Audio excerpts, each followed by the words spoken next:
ఉంటది. పైన పైన నాయకత్వానికి ఒక ఇది ఉంటది. వాళ్ళు చెప్పిన రూట్లో మనం పని చేస్తున్నప్పుడు ఇక్కడ నువ్వు వాళ్ళతో నేను మాట్లాడతాను నువ్వు ఇది చేసే అంటారు. ఇక్కడ చేయడం మిగిలిన చేశాక వాళ్ళు మేము ఇట్లా చెప్తే ఎందుకు చేసామంటారు. ఇప్పుడు ఇక్కడ పరిస్థితి అది. రాష్ట్ర నాయకత్వానికి ఏం సంబంధం లేదు ఇక్కడ. ఫిక్స్ చేసిన సీట్లన్నీ జాతీయ నాయకత్వమే.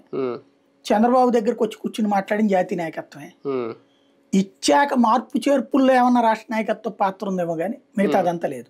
మరి రాష్ట్ర నాయకత్వాన్ని ఎందుకు తిట్టలేదు, తిడుతున్నారు అంటే మనం మోడీని తిట్టలేం, అమిత్ షాని తిట్టలేం, కాబట్టి రాష్ట్ర నాయకత్వాన్ని తిడుతున్నాం. అంత మించి ఏం లేదు అక్కడ. అంటే నిన్న గొడవ ఉంది ఉండిలో రామరాజుకి సీట్ ఇవ్వాలని, పైన మార్చేశారు, వాళ్ళు చూసుకోవాలి. భీమవరం వచ్చి ఆ సీతామహాలక్ష్మి ఇంటి ఆవిడ జిల్లా అధ్యక్షురాలు కాబట్టి అక్కడ గొడవ చేశారు. అంటే కొంతమంది బాబు గారి ఇంటికి వచ్చి కూడా గొడవలు చేస్తున్నారు.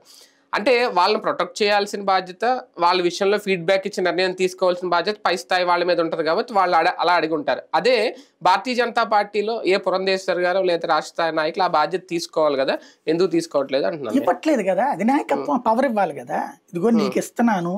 ఇప్పుడు తమిళనాడులో అధినాయకత్వం ఇన్వాల్వ్ కాల, మొత్తం ఫ్రీ హ్యాండ్ ఇచ్చేసింది.